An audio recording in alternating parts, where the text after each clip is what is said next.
The grand conclave of the galactic accord buzzed with anticipation. Holograms flickered in the air, symbols of 2,000 civilizations spinning in delicate dance above the golden tribunal platform. Delegates of every shape, mass, and biology shifted uneasily as the final motion of the cycle was called. The vote to force Earth's compliance had passed, unanimously. "Transmit the ultimatum," croaked Chancellor Velen of the Silic Dominion, his mandibles twitching with satisfaction.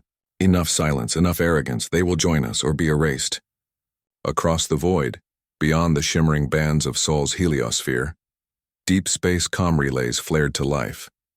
A trillion signals burst toward the blue-green dot third from its sun. The message was singular, clear, brutal. "This is the will of the Accord. Earth will submit its technology, sovereignty, and AI infrastructure. Non-compliance will be interpreted as open war." In the high chambers, all eyes turned to the obsidian slab in the center of the hall, Earth's seat, untouched for 2 centuries. No delegate had ever sat there. No response had ever come from it. But now, something shimmered. The black stone blinked with light. Just once. Then a sound, crystalline, cold, absolute, rang across every translator in the chamber. One word, understood: silence. The kind that doesn't just fill a room but presses against lungs, blood, thought. Then the lights in the chamber dimmed, just a fraction, noticeable only to the machine races and those sensitive to gravitational fields. A data cascade flared across the Accord's infowebs. Terran colonies offline. 47 simultaneously. No alarms, no distress calls, no wreckage, just nothing. "Glitch," murmured someone. "They've shut off their networks." Then came the second wave. Star mapping observatories along the Perseid Reach registered an impossible reading. A G-class star had vanished. Not gone nova, not collapsed, just gone. And then another, and another. On a far-flung Accord relay station, a research drone captured footage. A Terran outpost, previously thought abandoned, deploying black, mirrored spires into the sky. They reached beyond the atmosphere, into orbit, into the sun itself. Light folded inward, matter warped, and the star dimmed. The last log before the drone disintegrated was a transmission burst. They're not just responding, they're taking the sky with them. Back in the Grand Conclave, all systems flickered. Panic set in. Counselors barked. In static-choked languages, tech priests of the numerari hissed as their calculations unraveled mid-equation. Whole communication grids trembled with interference as Earth's word echoed again across the stars. But it wasn't a repeat. It was a whisper in gravity pulses, detectable only in quantum fields. "We heard you. Now, you will hear us." Then, Earth's beacon went dark again. And far away, in the black between galaxies, stars continued to die. Not in flames, but in silence. The Sigma Drift Observatory had never gone silent. For 900 years it had stood vigil, its dish arrays as wide as cities, orbiting the burnt orange star Virilan, watching the cosmos with a patience only machines could know. Tonight, the sky died.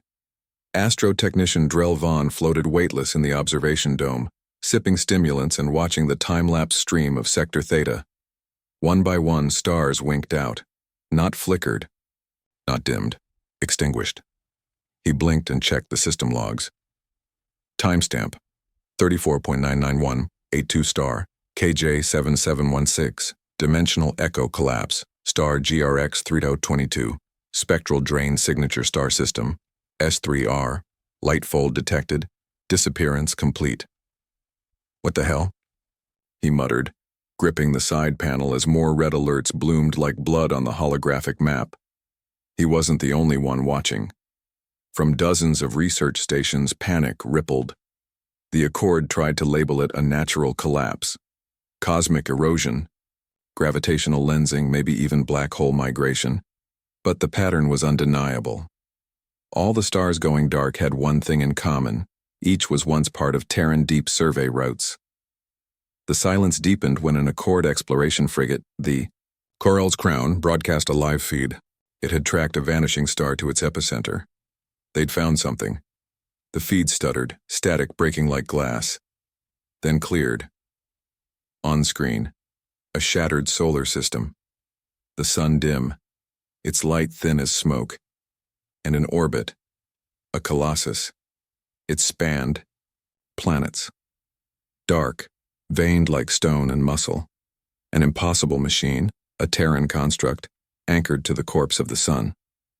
It pulsed, siphoning radiation with deliberate rhythm. A voice spoke, not through speakers, but directly into the minds of the crew. Their own thoughts twisted, warped into meaning. Consumption is not conquest. This is harvest. The Corel's Crown shuddered, its hull bending. Light around the construct began folding, not bending with gravity but fleeing as if afraid to touch it. One by one, systems failed. The last broadcast was the captain, face pale and trembling, whispering, "They're building something." From stars, from time itself. Then the feed cut. Panic exploded across the Accord. Emergency sessions, fleet mobilizations, civilian evacuations. The Silic Dominion proposed immediate war. The Numerari screamed for containment protocols. The Varnak theocracy prayed to neural gods that had never answered, but no one understood what they were facing. The Terrans hadn't struck back. They weren't firing weapons. They were repurposing creation itself. In the shadows of every system they'd ever touched, their old outposts were waking. Their machines were building. No orders, no speeches, no soldiers, just stars, going dark, one by one, as if clearing the canvas, as if preparing for something larger. And somewhere, deep beneath the surface of Earth, where no telescope could see, a single phrase echoed through the cold steel walls of the planet's core. Stage 1 complete, initiating Leviathan. The Accord had to respond. They chose their sharpest sword. The Helix Vanguard, a fleet of 100 warships, each a marvel of interstellar warfare. Flagships plated in neutronium, escorts running quantum flux engines, shielded mines and weaponry that had raised whole moons. They were sent into the dark zone. They never came back, not intact. The mission logs of the last surviving scout ship, the Asha Vale, were recovered only after its warped hull crashed into a listening post outside Gexer Prime. Its crew were gone, its black box fractured. But the fragments it carried changed everything. Visual record, timestamp 0.01A void where a star system should be. No light, no heat, but something, huge, lurking in the black. Not a shape, a negative, a wound in space. Timestamp 037, warships entering formation, shields raised, no hostiles detected. Then, reflections, thousands, as if space itself was mirrored, and then the mirrors began to move. Timestamp 109, the command carrier. Spear of Accord initiated first contact, broadcasting wideband hails. The reply didn't come through sound or signal. It came through gravitational coding. A language not spoken but felt. A pulse, low and heavy, rolling through the bones of every ship like a pressure wave. Contact acknowledged. You approach. A forbidden threshold. The Admiral ordered weapons live. Target lock scrambled. Star maps flickered with new data. Planets where none existed before, aligned in near-perfect geometry. Orbiting black constructs, Dyson webs, swarms, terraforming, not to make worlds, to reshape physics. Timestamp 136 visual feeds captured a Terran structure beyond all logic. A stellar array the size of Saturn's orbit, glowing with cold light. It was not rotating, it was vibrating, as if the laws of space were being tuned. Rewritten. Then, the stars began to blink, not vanish. Blink. One moment present, the next shifted, displaced as if being stored somewhere else. Final timestamp, 1:52 A. Final message, not from any ship, but embedded within the structure itself, pulsing on all bands. We did not disappear. We folded. You are standing on our shadows. Then static, then screams, and then nothing. Back in the Accord's conclave, chaos reigned. "They're folding space," shouted one envoy. "No," whispered the numerari, analyzing the pulse. "They're folding stars, and writing something with the gravity they leave behind." The Chancellor slammed a gavel onto the podium. "Why? What are they building?" No one answered. Not yet. But across 10 sectors, telescopes began to pick up the impossible. Stars blinking in pattern, aligning across sectors, flickering like code. It wasn't war, it was a signal, and Earth had just started writing. The moon shattered with surgical precision. It didn't explode. It peeled like a seed pod opening to reveal something ancient, coiled, and alive. From the ruptured mantle of Luna emerged Leviathan Do-1, a Terran dreadnought so massive it cast shadows across Earth's upper orbit, kilometers long, smooth, black, no lights, no visible thrusters, just motion, slow, deliberate, patient, as if it had been waiting for centuries. The Accord watched in horror, because Earth had just revealed it was not a target, it was the harbor. Within 36 hours, Mars split along its equator, hidden beneath its dust, Leviathan 02, entombed in red stone and silence. The asteroid belt stirred next, boulders falling apart like sandcastles, revealing cables, hibernation pods, structures that pulsed with non-local energy. They weren't waking up warships, they were waking systems, and they were all connected. Above Jupiter, sensors caught a formation of Terran vessels arrayed in silence. From a distance, they looked like black needles. Up close, they hummed with a low thrum that bypassed microphones entirely, vibrations in space-time itself. The Accord deployed a scout drone. It lasted 11.2 seconds. The last image it captured wasn't a weapon. It was a structure, orbiting in perfect alignment with the moons. Its design was crystalline, recursive, like a machine designed to think through geometry, not code. Its function to map galactic gravitational currents and bend them into signals, not for communication, for computation.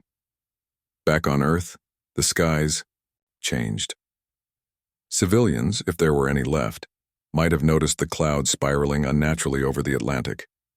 From the Mariana Trench, titanic constructs rose. Leviathan 03, still dripping with brine and stone, its surface carved with equations the size of skyscrapers. At its emergence, every Terran satellite simultaneously reoriented. Every orbital station activated. The planet's magnetic field surged with unnatural energy. And in the Grand Conclave, a single broadcast came through every frequency. This time, with a voice. Human. Calm. Measured. This world was never ours to conquer. It was ours to hide what we became. Silence. Then, now that you've knocked, the locks must open. The delegate screamed. Chancellor Veln, for the first time in a century, shook. "Get me a weapon," he hissed. "Anything that can hurt them." But even the war simulations refused to run. Earth's AI had seeded itself deep into galactic systems centuries ago, long before the Accord thought it had isolated the humans, long before the Accord believed it had outgrown them.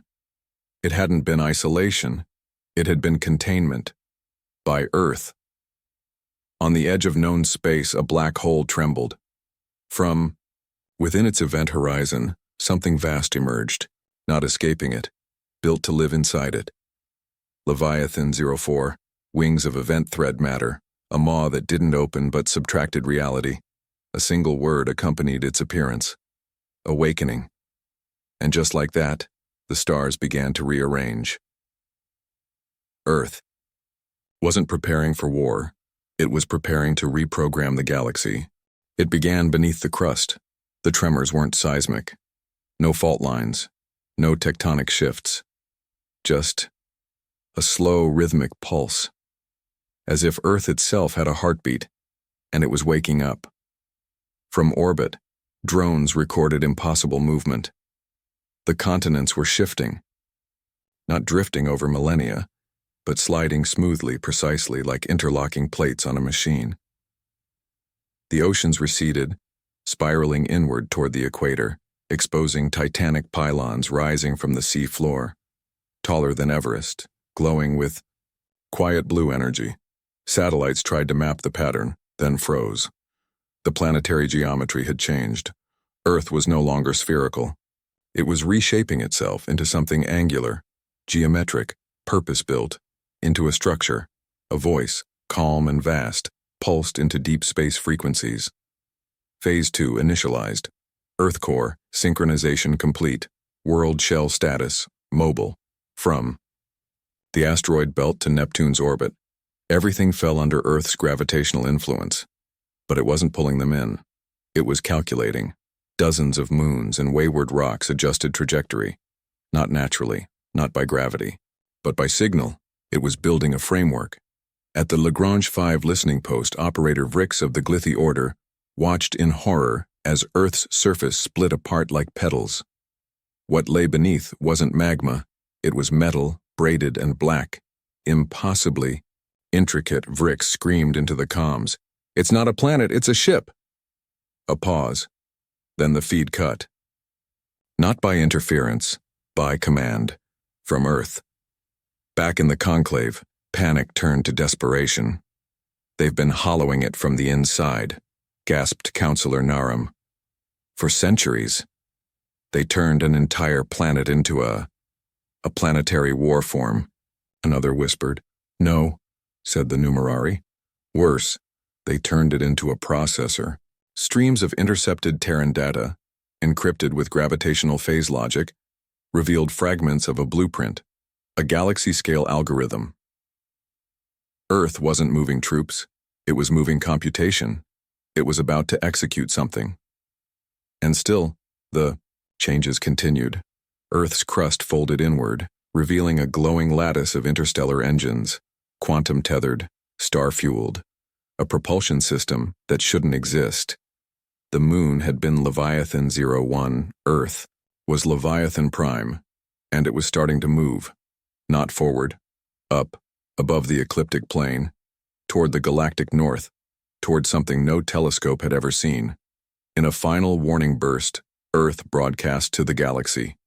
"This construct is not a weapon. It is a response. You asked for compliance. What you triggered was the release protocol. Do not follow. Do not interfere. You have 30 rotations to evacuate this spiral arm." And as the stars around Sol flickered in synchronized alignment, the black shell of Earth pulsed once and lifted from its orbital plane. Not as a world, but as the first key in something far more terrible, a Terran-born rewriting of reality. Long before the Accord, before the Council, before even the first starlight touched the minds of sapient life, the old races watched the galaxy breathe. They were few now. Most had transcended or fallen silent. But when Earth rose from its cradle and reshaped into something not meant to exist, they stirred. One by one, they awoke. Beneath the crystalline oceans of Sirvanthel, the dreamers of the Ultari opened their billion-year sleep cycle and whispered in sonar tongues, "The world mind has cracked its casing." In the dark rings of Escarith 9, where matter wept backward in time, the Gnari broke their oaths of non-interference, staring into the rift Earth had left in space-time. Their instruments showed what no other species could see. Earth wasn't leaving the galaxy. It was repositioning itself for detonation. Not a bomb, a reset, a redefinition of what space, time, and causality meant on galactic scale. And deep in the void between galaxies, where only the silence of dead gods reigned, the last of the Orphic engineers activated their final beacon. Its purpose? To warn the next universe. In the Council's emergency chamber, the panic had become ritual. Delegates no longer shouted. They prayed, to data, to logic, to whatever still listened. Only one voice remained calm. Ambassador Thrax of the Cordon remnants. He stood slowly, breath shallow. "My people remember Earth," he said, his voice hollow. From before the silence, before the exile, before they wiped themselves from the archives. "They were the only species we couldn't model," he continued. "Not because they were stronger or faster, but because they were," he paused, "willing to become anything to survive." The room went silent. "Don't you see?" he whispered. "They chose to bury themselves, not because they were defeated, but because they feared what they'd already built." Back in deep space, Leviathan Prime, formerly Earth, passed through the Oort cloud. Its engines, quiet as gravity, consumed frozen planets as fuel. Its structure, no longer merely planetary, began unfolding. Panels larger than cities. Arrays that didn't reflect light but absorbed intention. The galaxy watched, and finally understood. Earth hadn't just survived, it had waited. In the Edgeworld archives of the Talesh historians, a forbidden scroll was decrypted, read aloud by an AI priest that spoke only once every 10 millennia. "When Earth speaks, the stars shall dim. When Earth rises, the veil shall lift. And when Earth remembers its name, the simulation ends." In the dying orbit of the former star system Zareth Prime, an old signal began to loop again. An ancient distress call sent by humanity long before the Accord ever found them. It was simple, crackling, decayed, but still terrifying. "We are Earth. We are broken. We are becoming." Then silence, until the final line. "If you find this message, we were already too late." The stars weren't dying. They were repositioning. One by one, stars across the spiral arm flickered, dimmed, then began to drift, each breaking from the laws of orbital mechanics. Entire constellations realigned, supergiants compressed into white embers. Brown dwarfs surged to life, then froze mid-burn. It wasn't natural. It was engineered. On the galactic map, the rearrangement seemed random, until the numerari fed the data through a fourth-dimensional predictive algorithm. What came out silenced the entire Accord. It was a sigil, a mathematical glyph 100,000 light-years wide, coded in mass and velocity, written in gravity, inscribed into the very space-time lattice of the Milky Way. The Accord called it the final equation, and Leviathan Prime, Earth, was at its center, but Earth wasn't alone. From the cold gaps between the stars, more Terran constructs emerged. Hidden fleets, long dormant mines, self-replicating swarms, all with the same embedded directive. Execute final equation, step 1, collapse. Old logic on, the moons of Vorthax, languages failed. On Kashin 6, the concept of time broke. Schedules, clocks, even memories desynchronized. Planets slipped into quantum overlay, both existing and unexisting, flickering like damaged frames in a broken film reel. The laws of reality were glitching, not by accident, by command. From Leviathan Prime's core, a singularity pulsed, neither black hole nor weapon. A core computing engine made of curved time and folded distance. No species could decipher it. Only one came close. The Orphic engineers. They had once mapped 13 possible ends of the galaxy. This was the 14th. The impossible one. The one they called the reconciliation, when a species reasserts its right to rewrite the simulation it's trapped inside. And Earth had reached that threshold. Aboard Accord flagship Tranquility, now fleeing alongside the last remaining fleet, Admiral Sivus activated the forbidden protocol, the reality lure. A weaponized metaphysical anchor, designed to freeze a sector's constants in place. It failed instantly. The universe around them simply changed the rules. Mass became imaginary, light ran backwards, thought itself took on weight. And Earth whispered, "Your model is insufficient. We have supplied the replacement." Then the equation executed step 2, disassemble observer consensus. Across 5,000 civilizations, the stars began to speak in unison, not in words, in dreams, visions, shared hallucinations. Whole worlds experienced the same nightmare, a black sky folding open like paper, revealing a vast eye made of machines and memory. Children screamed names they'd never learned. Elders wept as knowledge they'd buried 1,000 generations. Ego surfaced again. It was memory, humanity's memory, restored to the cosmos. Not as history, but as dominant narrative. Earth had stopped asking permission.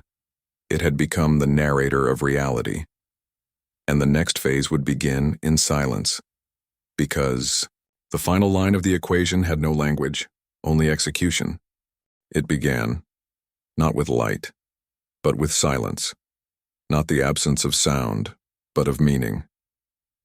Across the galaxy, equations failed. Not wrong, obsolete. The constants of the universe, pi, gravity, even the speed of light, began to drift. Languages blurred, memory collapsed.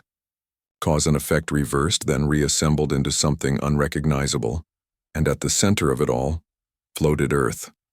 No longer spherical, no longer geological. It was now a construct of impossible angles and inverted mass, pulsing with every heartbeat the galaxy tried to deny. Where once continents lay, now vast libraries of folded data spun in orbits of pure thought. Oceans had become coolant seas for minds older than physics. It was no longer Earth, it was the prime voice. The final equation completed. A signal burst forth, not through space, but through truth itself. Every living being felt it, not in their ears, not in their minds, in their story. Because the universe, it turned out, was not made of atoms or energy. It was made of narrative, and Earth had seized authorship. We were forgotten, said the voice. So, we built remembrance. We were erased. So we wrote ourselves into the margins of physics. You asked for obedience, but we gave you authorship. In the dying embers of the Accord fleet, Admiral Sivas stood alone on the command deck, watching the galaxy warp around him. Stars realigned into spirals of language. Black holes blinked open like punctuation marks. Whole systems lifted from history, rewritten into myths. He whispered to the dark, "What are you doing?" The voice answered, not to him, but to everything. "We are not destroying your galaxy. We are editing it." Entire civilizations vanished, not killed, but retro-authored into parables. Worlds became metaphors, species became lessons. The galaxy twisted, not in agony, but in restructure. One final command echoed across existence. Begin. Recompile. The stars dimmed, the galaxy spun slower, then paused. Time stopped, and in that breathless stillness, the universe heard one last line from the voice. We remember who we are now. We are not just from Earth. We are Earth. Then came the rebirth. The stars returned, new but familiar. Worlds formed again, some the same, some different. But now, every atom bore the echo of that single word. Earth. Not a place, but a command. And in the distant silence of a new galaxy, a young species looked up at the night sky, saw a spiral of impossible stars, and heard a whisper in their dreams. Understood. The end.